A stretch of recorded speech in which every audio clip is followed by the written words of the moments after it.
It's great if you don't want it. For sure. Do a little. Good evening. This is the Wilmette Public Library Board of Trustees regular meeting at Tuesday, November 21st at 6:30 p.m. Director Austin, may we have a roll call, please? Certainly. Trustee Cox. Here? Trustee DiLorenzo is absent. Trustee Nealon is absent. Trustee O'Keefe. Here. Trustee Sennett. Here. Trustee Summer. Here. And Trustee Fishman. Here. Thank you. Since Trustee DiLorenzo is not here this evening, we will appoint a secretary pro term, and Trustee Cox has, we are going to appoint Trustee Cox. Thank you. And may we have a motion, please? I move to appoint Trustee Cox as Secretary Pro Tem for this meeting. I second. And that was, all right, thank you. We have a motion from Trustee O'Keefe and seconded by Trustee Summer. And may I have a roll call? Trustee Cox. Thank you. Yes. Cox? Yes. DiLorenzo, absent. Trustee Nealon, absent. Trustee O'Keefe? Yes? Trustee Sennett? Yes. Trustee Summer? Yes. And Trustee Fishman? Yes, motion passed. We'll now move on to our public comment. Any meeting attendees who have signed the visitor public comment registration form and who wish to address the Wilmette Public Library District Board of Trustees may do so here. Do we have anyone this evening? No? All right, moving on then. Thank you. We will now review the draft of our October 17th, 2023 regular board meeting minutes. Any comments or corrections? No comments or corrections at this time. Okay, thank you. Any discussion? None? Nope. Seeing none. May I have a motion to approve, please? I move approval of the October 17th, 2023 regular board meeting minutes as presented. Thank you. May we have a second, please? I second. Thank you. The motion to, here we are, motion to approve the regular board meeting minutes as presented and from Trustee O'Keefe and seconded by Trustee Summer.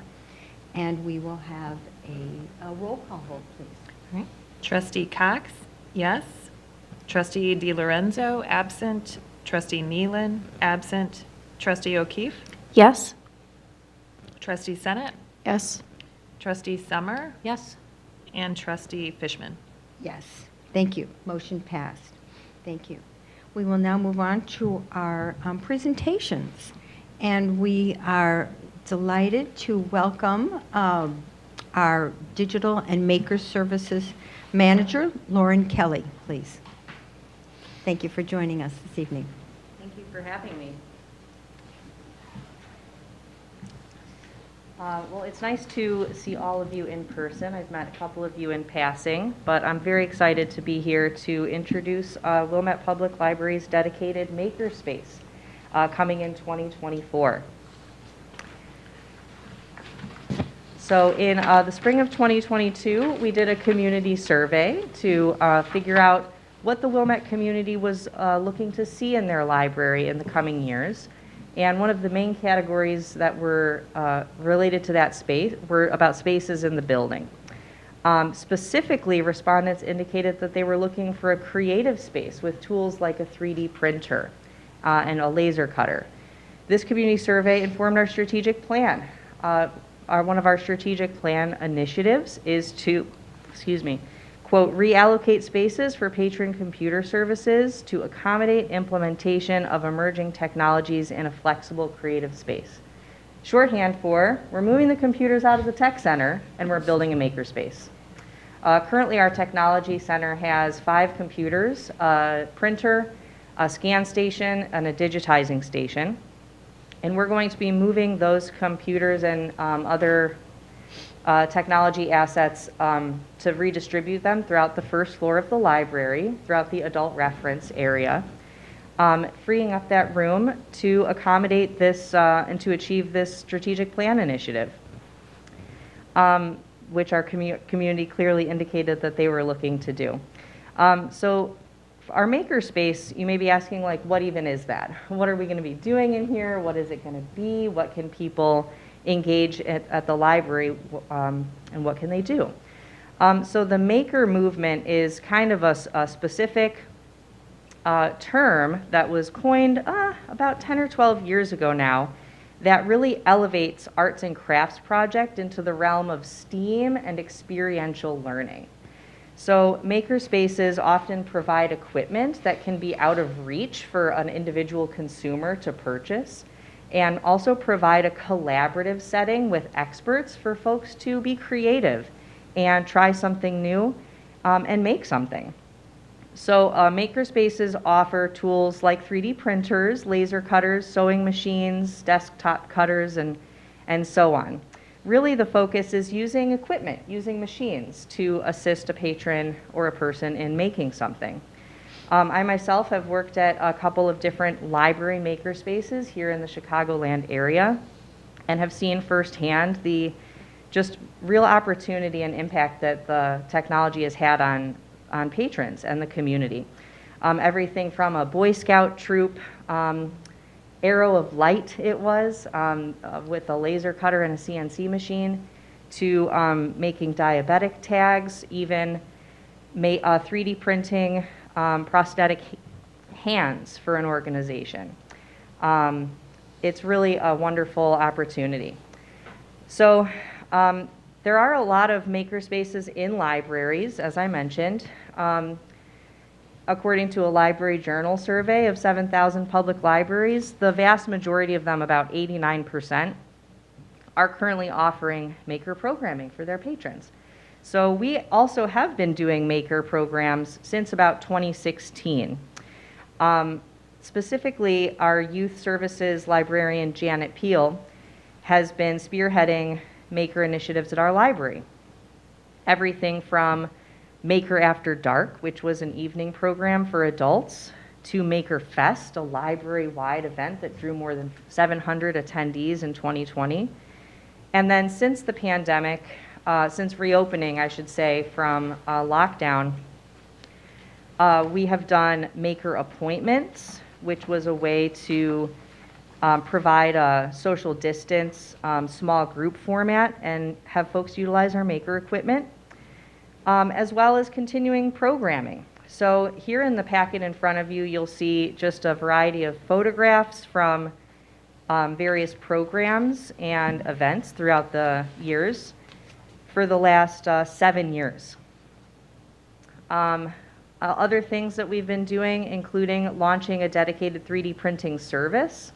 That was done about a year ago. We're coming up on our 1-year anniversary. We've had more than 250 patron prints, everything from repairing household objects to kids trying out making a little figurine and practicing 3D design. Also earlier this year, digital services transformed to become digital and maker services, and Janet Peel joined our department, bringing a wealth of knowledge about maker and our maker community with her. We've also reformed the Experiential Learning and Maker Committee group, our working group here at the library, and we're responsible for putting on Maker Fest 2024, our first since the pandemic. So again, you'll see a number of photographs of really cool projects that folks have done using the library's equipment. Things, again, that may be out of reach for an individual consumer that the library can provide access to and expertise. So we have been hard at work this past year dreaming up our makerspace and how we can best serve the Wilmette maker community. And we have come up with a lot of ideas, and we're starting to move to solidifying our recommendations for how it's going to run, things such as what equipment will we use, as well as how folks will use it on a drop-in basis, things like that. We've even come up with our name. Our makerspace will be called The Studio and has a tentative soft opening date of January 24th, which is tentative. We're not putting that in print anywhere. And then we're really going to promote the heck out of it, coinciding with MakerFest on March 9th. To support the opening of the space and provide expert service, my department is going to be hiring a dedicated part-time makerspace assistant to help out in the space and provide instruction. We're looking to have the space open every day that the library is open on a drop-in basis, and we hope to serve patrons of all ages and abilities. So starting on December 6th, which is coming up real quick, because it's going to be Thanksgiving and then this is going to happen, we're going to be relocating some pieces of technology out of the Technology Center. And Digital and Maker Services will continue to provide help and service to patrons using our computers by relocating our service point from in the Technology Center to be dual staffing the desk with adult services.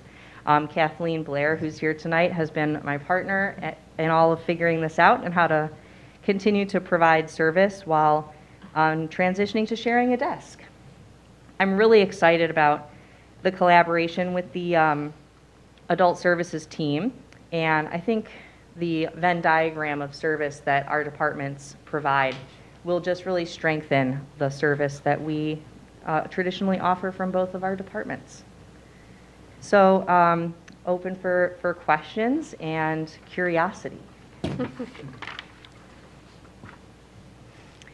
Thank you. Oh my goodness, this is truly exciting, and to think of the planning and the brainstorming that's gone into this is really wonderful. So thank you so much for all the, absolutely. and the teamwork that's been involved. Yeah.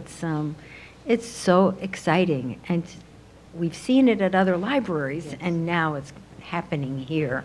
I know all of us are delighted, and from your numbers, it's phenomenal to Yes. see how the community has just felt that this is something that they'll really enjoy. So thank you Yeah, so much, Kathleen. absolutely. Thank you. And everyone, Marcus, and everyone else who's been part of this. It's truly a team effort. I think that space is a great space because it's very visual. Yeah. I mean, it's open, people will be more connected to, here's where the things are and here's what they are. Yeah, absolutely. Every day we see folks walking by to go to the elevators with the strollers, and it's just a very centrally located place in the building that I think will get a lot of eyes and attention. And people may be curious, well, what can I make? What can I utilize my library to do that I couldn't do before? And again, folks of all ages, having opportunities for, young kids, even hopefully preschool, although maybe a laser cutter or 3D printer is a little out of their reach, but hope to offer something, all the way up to seniors, people literally of all ages. I love the picture of this little boy in the green shirt. Yeah. With his enthusiasm and his delight. When you say he's older than, in whatever, he looks like 10 or so, but Sure. it just looks like he's so proud of what he's done. Yeah, that child was the first ever 3D print submission at Wilmette Public Library. Wow. Wow. It's very cute. He had his little, I believe it's a Minecraft. Image, so. Great. Well, thank you so much for your time. Are there any more Thank you. questions? Comments? Nope. Just I'm excited excited to- for March 9th. I'm hoping I can Absolutely. make it, so. Absolutely. Cool. Thank you so much. Thank you, Thank Laura. you.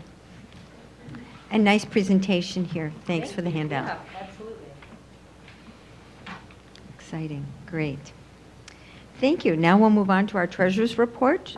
Trustee Summer, please. You bet. Good evening. Just a couple comments. There were 3 checks this month out of the Special Reserve Fund. One was a Go-To Communications for just almost $5,000, which was a one-time configuration expense for the phone system, and it was part of the project approved in September. There was also a check to Computer View for $14,000, which was the second half of the payment for the telephone system. And the other half was paid in the previous month, and then there was just a very small check to Enberg Anderson.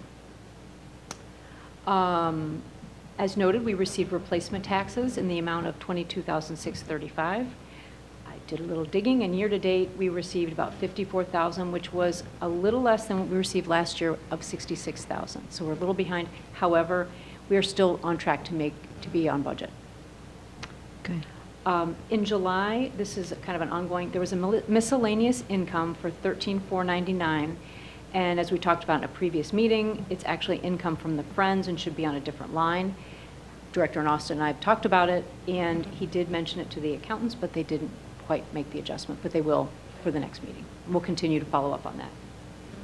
Good, thank you. Yep. In December, we should start getting tax revenue for our tax bills are due, as we all know. For the CD in the general fund that expired in October, it was reinvested in the last week or so, and either one or two CDs were purchased at about 5.5%. And I think the time frame is 18 to 24 months, getting that right. And before the next meeting on the balance sheet, the current fund balance will be rolled into the beginning fund balance on the equity section. Again, the auditor was mentioned, it wasn't, not the auditor, the consultant. So we'll encourage them to do that next month. Did anybody have any questions on checks, items, balances, CDs, anything? No questions. All right. Is there a motion for approval of the bills and salaries for September 2023 as presented? I move approval of the bills and salaries October. check detail for October. October Yep. 2023 is presented. Do we have a second, please? I second. Okay, very good, thank you.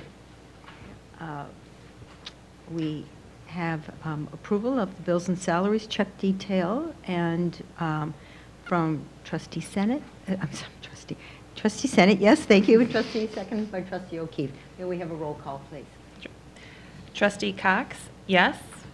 Trustee DiLorenzo, absent. Trustee Nealon, absent. Trustee O'Keefe, Yes? Trustee Senate, Yes? Trustee Summer, Yes? and Trustee Fishman. Yes, thank you, motion passed. Bills and salaries check detail for October 2023. All right.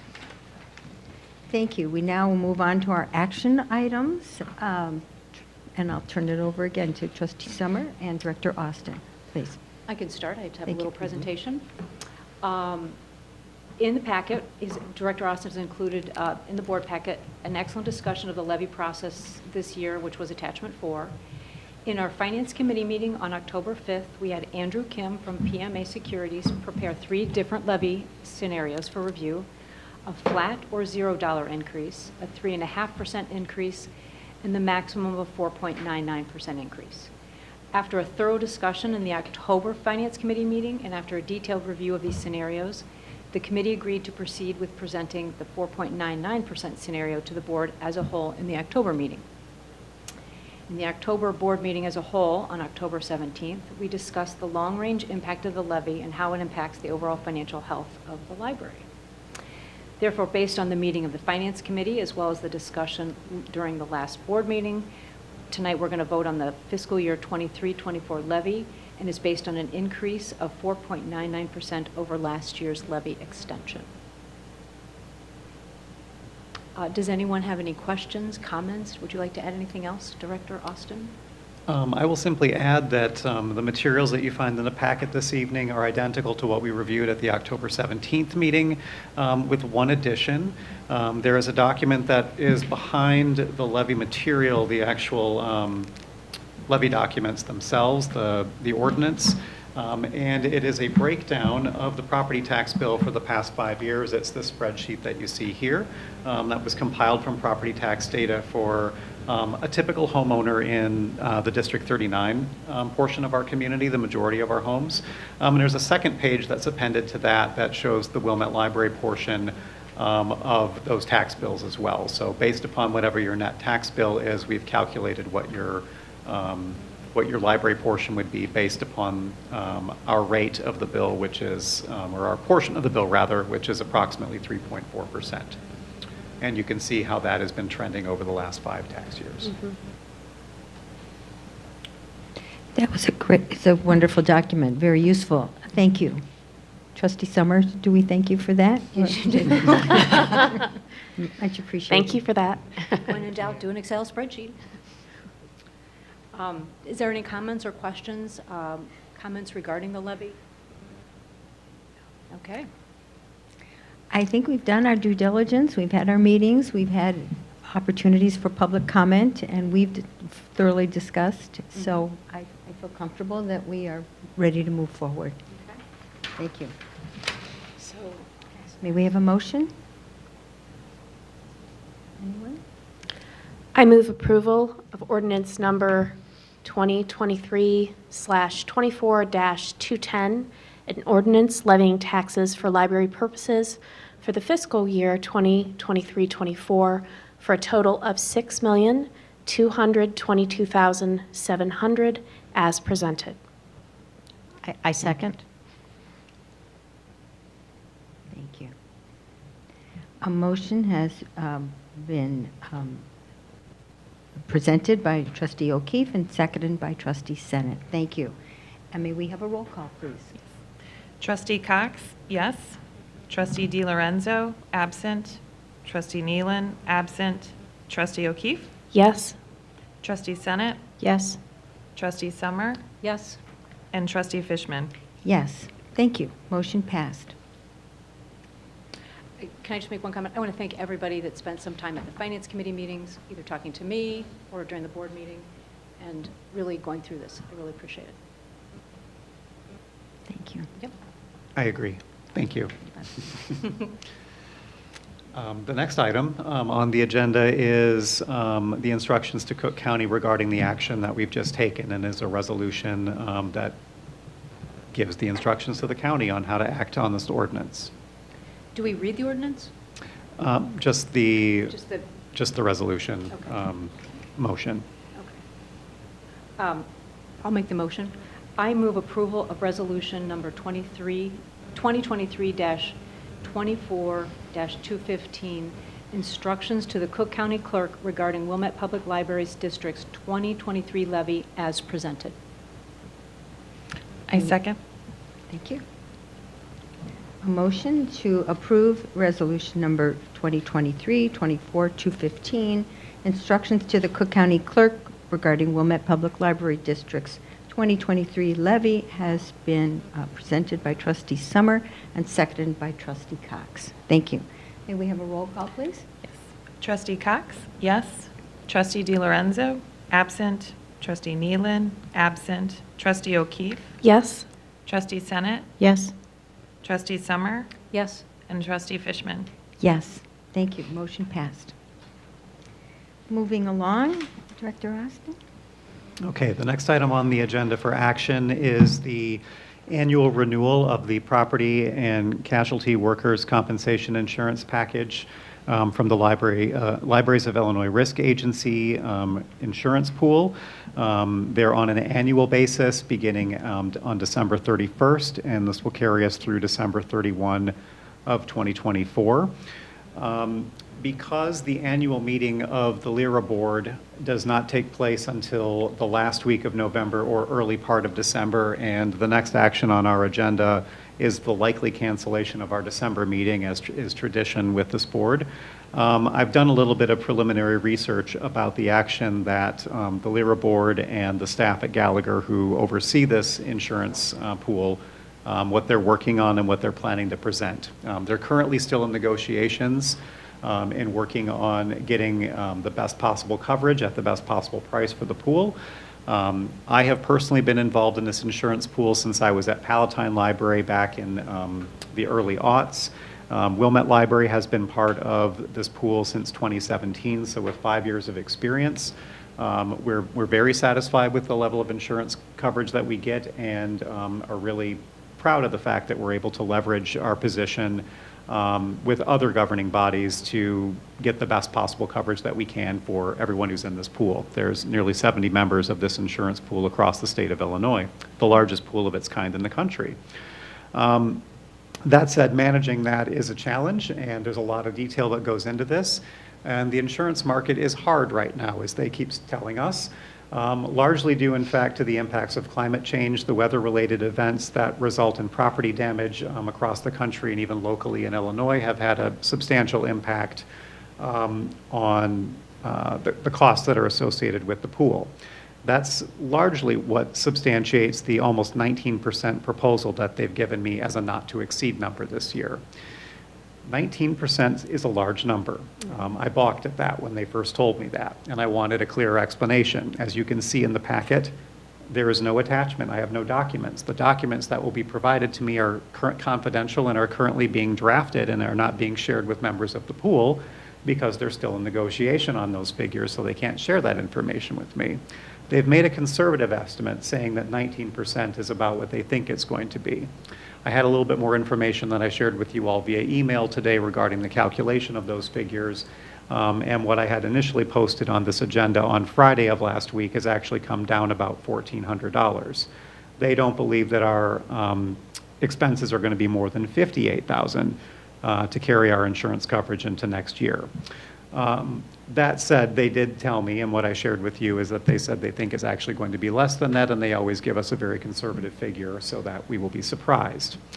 I was also told that we will be learning from the pool that they're going to be extending a property appraisal as part of an inclusive part of this agreement for this coming year.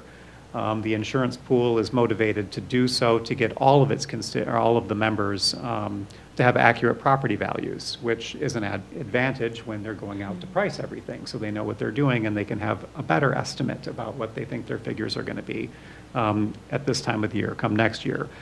I informed you all today that that was a plan of mine anyway, was to go shopping for an appraisal. And I'm really happy to see that I don't have to take the legwork to do that this year and to shop that around, that is a service that will be provided for us and will be included in the fee for our insurance renewal this year. So I'm excited about that. I wish I had more information that I could share with you today, and I can pass along the information that I get from them at next Wednesday's annual meeting. It's awkward. This is kind of the way that we've done this year over year for the last few years. That said, the outcomes have been positive for us. Last year, we were told that there would be a 10% increase, and the cost was flat. So it is entirely possible that they're going to get some last-minute negotiation and they're going to get a favorable deal for us.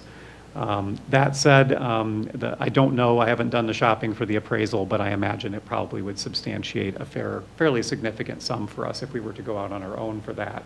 So I do feel that what is being proposed to us at being a not to exceed of what they told me at 58 or even 60 is what's listed here seems like a favorable estimate for what our insurance coverage would be for this coming year. Do you all have any questions for me about what our experience has been or anything about what this proposal is about this evening? So did you say next year you're going to shop it, but you're going to shop it through them? I'm going to shop for insurance for the library next year. Gotcha. The appraisal was something else I was considering doing as well. And they'll do that? They will do that for us. That will be included. I don't know that that's part of what their negotiation is right now. I'm not privy to all those details. No one else is privy to those details, but I obliquely know that because that's what they told me. But what I did fail to mention here, but what I did in my email is that I am going to shop for insurance for us next year. While we have been satisfied with our service with Lyra for the 5 years that we've been in the pool, I do think that it is incumbent upon me to do my due diligence to make sure that we are getting the best possible deal and coverage that we can for Wilmette Library, even independent of our role in the pool. I think it's good every few years to do that if you're a member of a program like this, just to get a sense for what the pricing would be. So I intend to do that, and I will do that well in advance of this renewal cycle next year so that we have a better expectation around that time. And is the pricing different for each member of this? So if you were a much larger entity with more employees, your cost would be far greater? Exactly. Okay. Yep. And there are other factors that would be included too. You may have a more substantial claims history. You may have multiple buildings. You may have multiple vehicles, that kind of thing. But in the past, we have not had, as I understand it, we have not had claims. Knock So we have a wood. knock- We have right, not right, had any okay, substantial right, claims. Yes. Right. Do you have an estimate on how much an appraisal would have been if you had to go out and pay for it?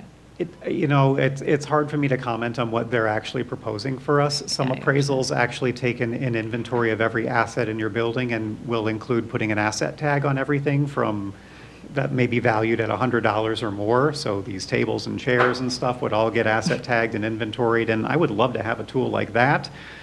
This may be something even broader. Someone comes out, kicks the foundation, and says your building's worth this. Got it. I'm not quite sure what it's going to include. We may need to do more than what they offer, or not. But at this point, it's a little bit of a value added. It's definitely a value Value add and something I wasn't expecting. expecting to find. I think, the more substantial type of an inventory could be, in the 20-plus thousands, having done that at a previous organization. For this cost, I think it's going to not include asset tagging. These are good questions. Good. But we're kind of at a point where we appreciate that. Well, it's an awkward it's place to be right now. Right, So but we kind of go through this every year. I understand but- that, you've got a couple actions that you could take. There's a couple things that we could do this evening. If you felt uncomfortable with this not to exceed and the narrative that I've provided you about this, we could elect to defer this vote and to defer the cancellation of the December meeting. We could call a special meeting just for the approval of the renewal package if you felt that that was the direction that you wanted to go and wanted to have that information in hand. I will say that I think the more challenging side of this, if you did come to the conclusion, we don't want to be in the LIRA risk agency anymore. We don't want to be a part of that pool, and we want you to go shop for more insurance. I will say that that would be a challenging, time-bound situation for us to be in. We're kind of over the barrel at the moment on this one, and that is another reason why I want to go shopping next fall for this and to kind of avert this type of a situation on an annual basis. So that's kind of where we're at. I have researched to see if we might be able to get even just a little bit of coverage to take us month to month if you did elect to go that direction, but I haven't gotten the answer from the pool yet if they could extend that. Well, I'm not overly jazzed with a 17 to 19% increase in 1 year. We've had a good relationship with LIRA. I wouldn't have any problem moving forward voting on it tonight. Thank you. I agree. I agree. I agree. I think that, you said not to exceed, and as I put my notes, shopping next fall certainly gives us more leverage, that, you get some ideas of what are we even in the ballpark. You might do a quick shop around and find out it's 20, 30,000 more than now, so. Right. Good. I think I'm also comfortable, and I agree with, before we get to the November meeting next year, shopping around with some options will be helpful, because I agree, at this point in time, it'd be really, really difficult to, and like you said, you've had a good relationship with them. I'm also comfortable with moving ahead tonight. Very good. Okay, wonderful. Then we'll move forward. May we have a motion, please? I can do it. I move Okay. approval of the Libraries and Illinois Risk Agency, LIRA, renewal of the property casualty and workers' comp insurance for December 31st, 2023 through December 31st, 2024, in an amount not to exceed, are we doing the $60,184? Is that what their initial? That was the Not to initial. exceed. Okay. For $60,184.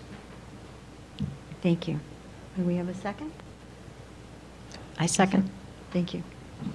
All right, a motion has been brought forth by Trustee Summer and seconded by Trustee Senate. Thank you. Trustee Cox, may we have a roll call, please? Yep. Trustee Cox, yes. Trustee DiLorenzo is absent. Trustee Nealon is absent. Trustee O'Keefe? Yes? Trustee Senate? Yes. Trustee Summer? Yes? And Trustee Fishman? Yes.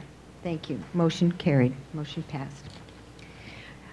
So on the heels of that, as we just mentioned, that we have traditionally canceled our December meeting since it's a little or no library business. And while it has been scheduled for December 19th, that if we go ahead and vote to cancel that, then our next regular board meeting will be Tuesday, January 16th. And I'm in favor of that. And any discussion? All right. May we have a motion? Go ahead. Okay. Go. I move to cancel the December 2023 regular board meeting. I second. Thank you. Motion has been raised by Trustee Cox and seconded by Trustee O'Keefe. And Trustee Cox, may we have a roll call, please? Trustee Cox, yes. Trustee DiLorenzo, absent. Trustee Nealon is absent. Trustee O'Keefe? Yes? Trustee Senate? Yes. Trustee Summer? Yes? And Trustee Fishman? Yes. Excellent. Motion carried. Thank you. All right. Director's report then. Okay, thank you. Thank you. I got a number of things I'd like to share with you this evening. So kind of going through in order from my report, I'll give you some updates on the collections. Our shelving and adult services teams have been working to enhance some merchandising efforts on the lower level. In particular, we've been replacing some old bookends and using some new book easels to promote titles in spaces that we've created from some of our shifts and weeding projects that we've been working on down there. If you go to the 900s room, which is in the far northwest corner of the basement over by Books Down Under, the Friends Bookstore, you will see that we have created some additional space over there for the nonfiction DVD collection. That has really spread out, has gained a lot of space, and we're able to merchandise a lot of the really cool documentary type titles that are in that collection. I encourage you to take a look. Lots of things that you can find there that you won't find on the streaming platforms. We're also working on reorganizing our oversized collection. The oversized collection is the shelving unit that is immediately to the left of Books Down Under, the Friends Bookstore, on the lower level of the library. And we're going through the collection and finding other items that are oversized that ought to be on those shelves, and simultaneously looking to weed some of the items that are in that collection right now. We're not actively collecting the coffee table size books necessarily. There are some popular ones that will pop up from time to time, but that collection is a little bit more dated and would deserve a new look, so we're working on that right now. Elsewhere around the collection, you'll see that we've updated some end cap signage. Our shelving team has been helping us keep track of the shifting that we've been doing and making sure that folks can find what they're looking for with updated communication signage that's there. The shelving team has also offered to assist us with inputting all of those changes into StackMap. StackMap is a subscription service that Wilmette Library provides to promote the accessibility of our collections. When you're searching in the catalog, you'll notice on the items that are in our collection that there's an additional option to click to see where that item is located inside the library. If you click that button, you'll get a map of the library, and it will show you exactly what shelving unit you can find that item on. It's a really cool tool, and we're moving a lot of stuff around and it needs to be updated. So we're going to be working on that project here real soon. You'll see that we've added some new items to the Library of Things collection. We've got a new assistive devices kit. There's some more information on the website about the contents that are in that. Those are all items that have been 3D printed, and you too can print those assistive devices for yourself. We also have new memory kits that are put together by our senior services librarian, Jill McEwen.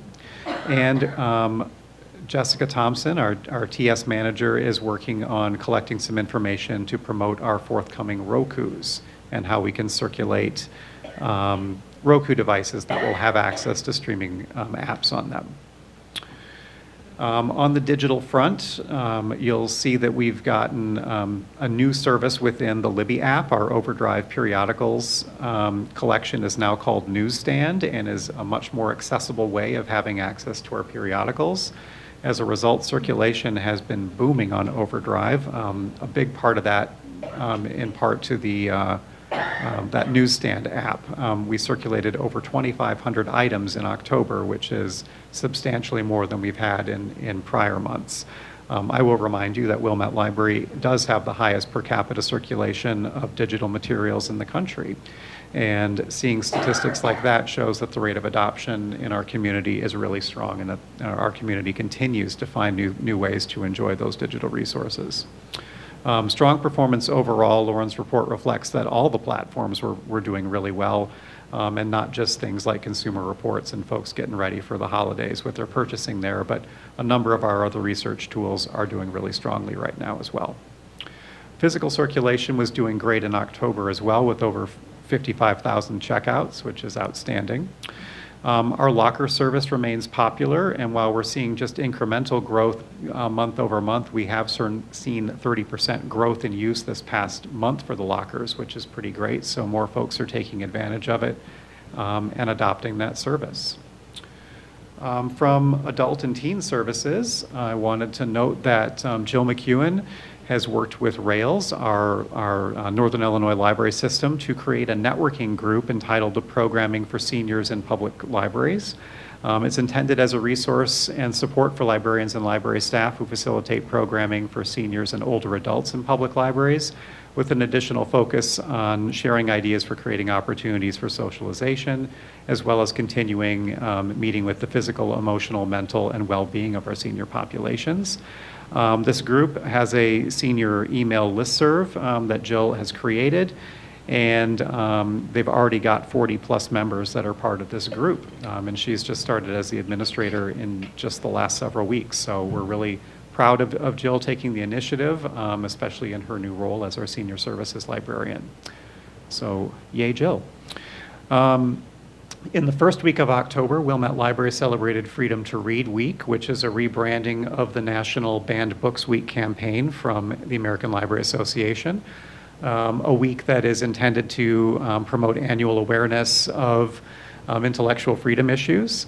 And we had a display on the first floor adjacent to the center of the library, where we displayed commonly challenged books and provided an interactive opportunity for visitors to post testimonials of what their freedom to read and access books means to them.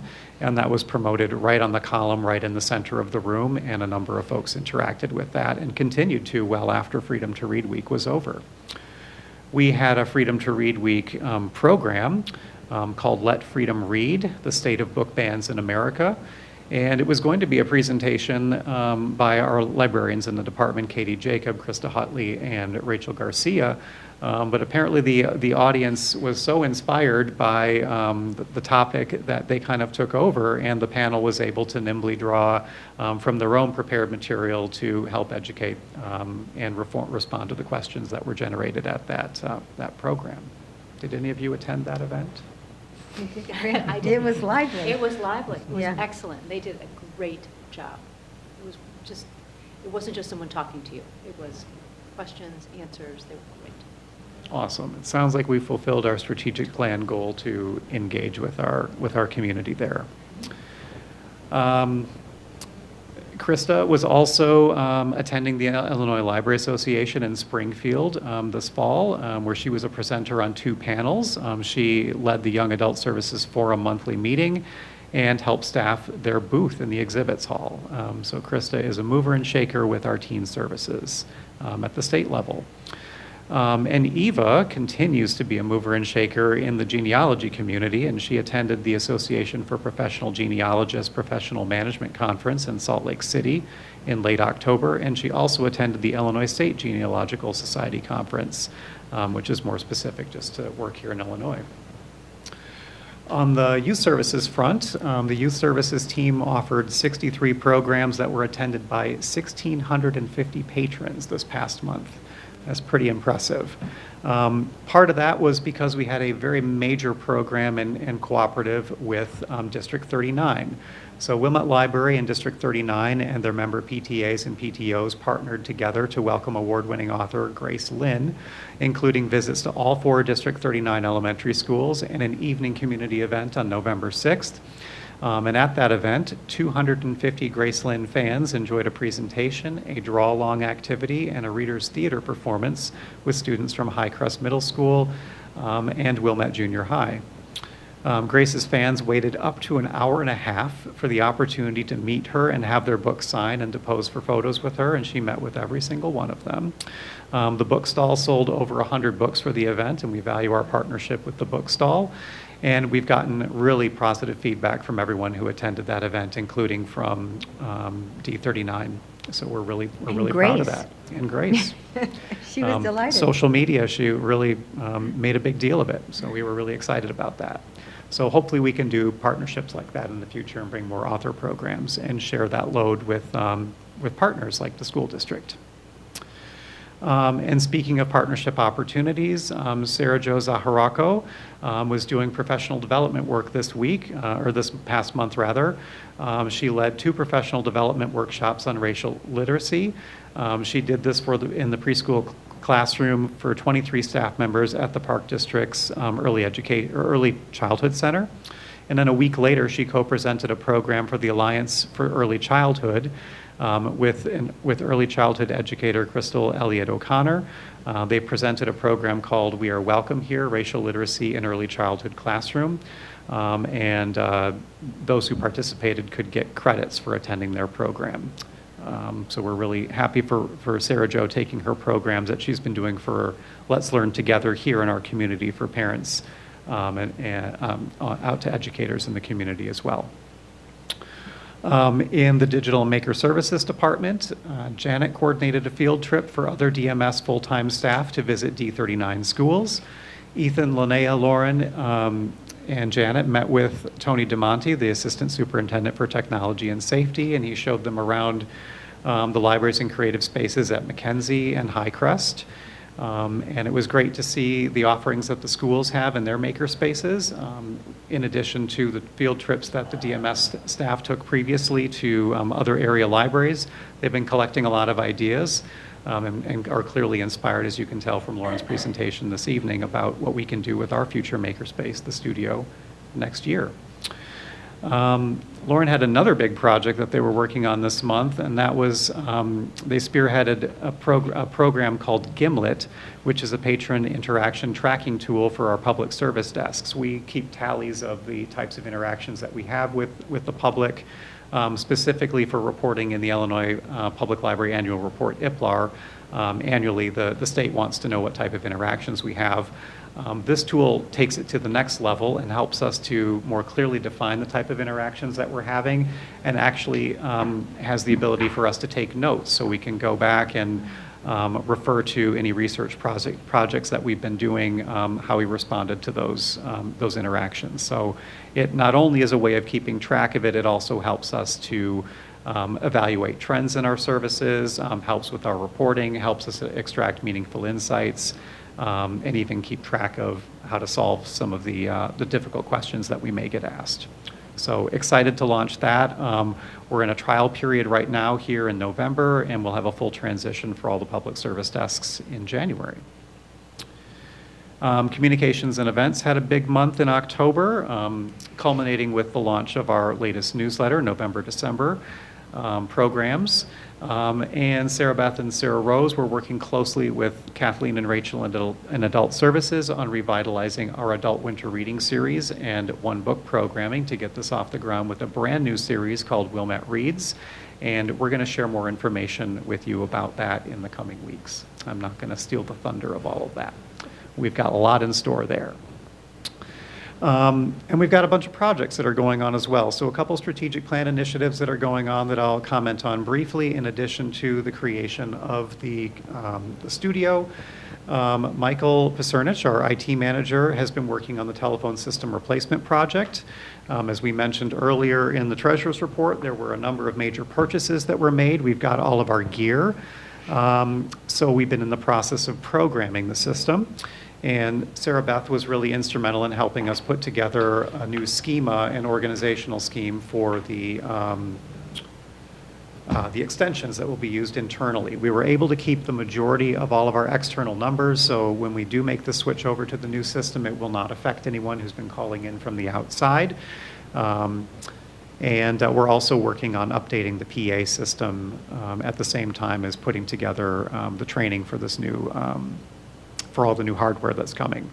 We anticipate that we'll do a cutover at some point in early December. We're targeting the week of December 11th at this point. We're still working on the details of that. To facilitate the cutover from our existing Comcast service, there will be a bit of downtime for the telephone system, and we'll do a bunch of communications through all of our regular channels to make sure that the public is aware that we're going to be down for a period of time. I don't anticipate that the downtime will be more than, say, 2 hours on the morning that we choose, and we'll choose a morning that is less busy, and we've got trending data that we can analyze to decide which ones we're going to do. So stay tuned for that. We're really excited to have that new phone system. On the facilities front, we're working on the building automation system that's currently being installed. The majority of the work is electrical work, and our electrician has been here running cable for the last month. He's been doing a really outstanding job.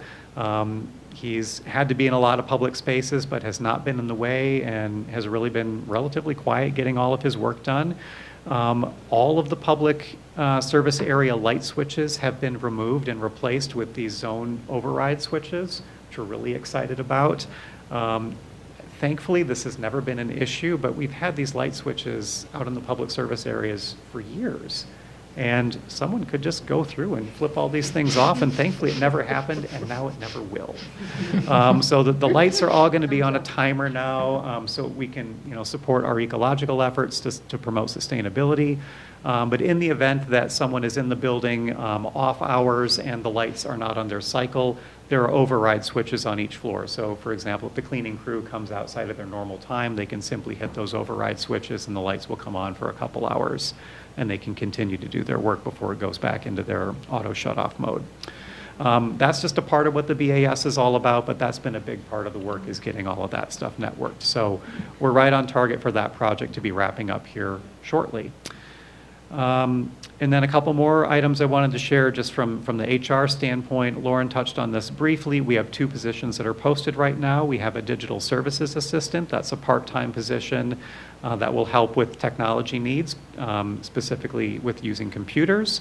And then we have a brand new makerspace assistant position that's also a part-time role, and those are both posted on our employment page right now.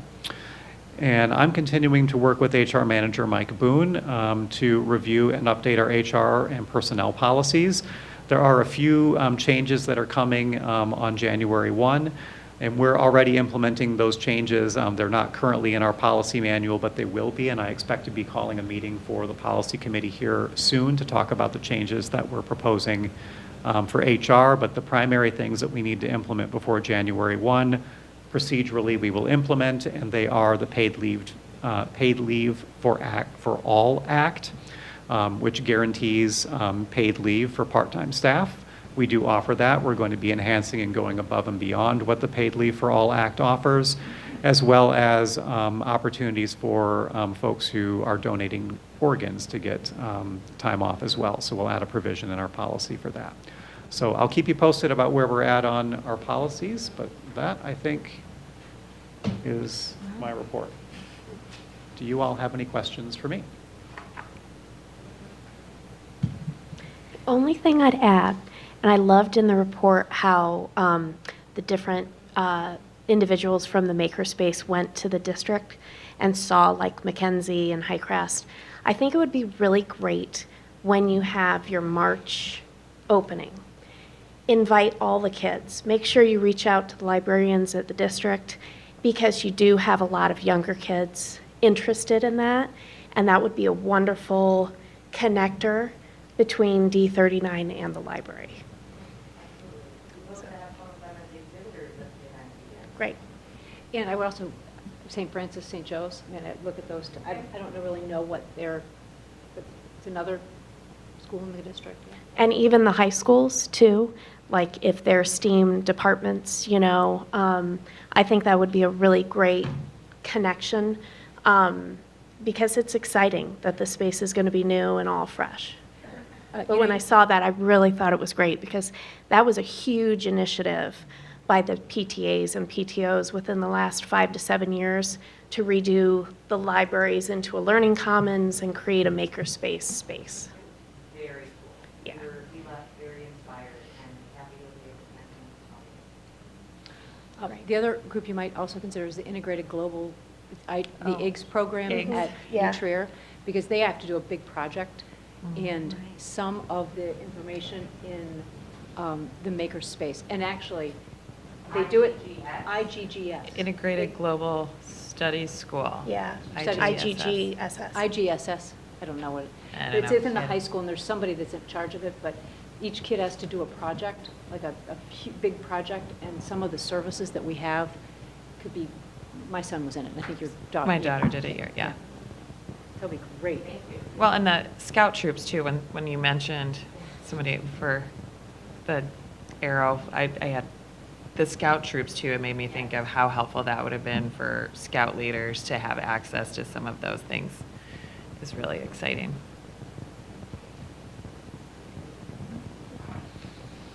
Great suggestions, because I think it just shows also what the library is not what they think it is, you know, and high school and the whole spectrum. Mhm. And that's great, wonderful.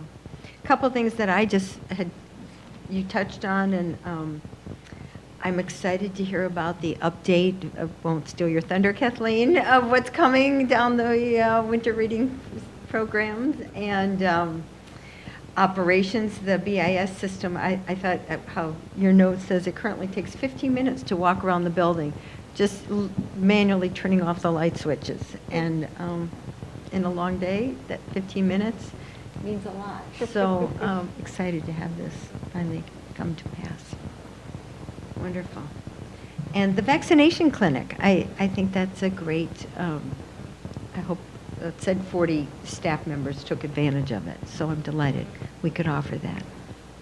Thank you. Yeah, Wonderful. we've been doing flu shots for years, and since the pandemic, we've been partnering to offer COVID vaccinations as well. Great. Thank you. Good, very nice. Thank you so much. Moving on, our committee reports. Trustee Nealon is away, or is not with us at the meeting tonight, but can you give us a little update, please? Sure. Thank you. I'll just add that ILA is hosting their annual no, I'm mincing my words, the legislative meetups.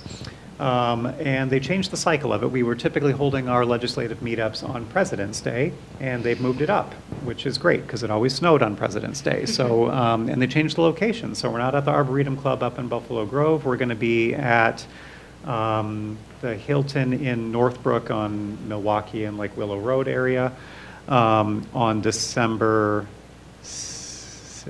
Fifth or sixth? Fifth, yeah, okay. And we will be represented by Carolyn, Joan, and myself. And we'll engage with our elected officials there, and we'll bring feedback to you all at our January meeting based upon that meeting. That's all I've got from ILA and Rails, I think.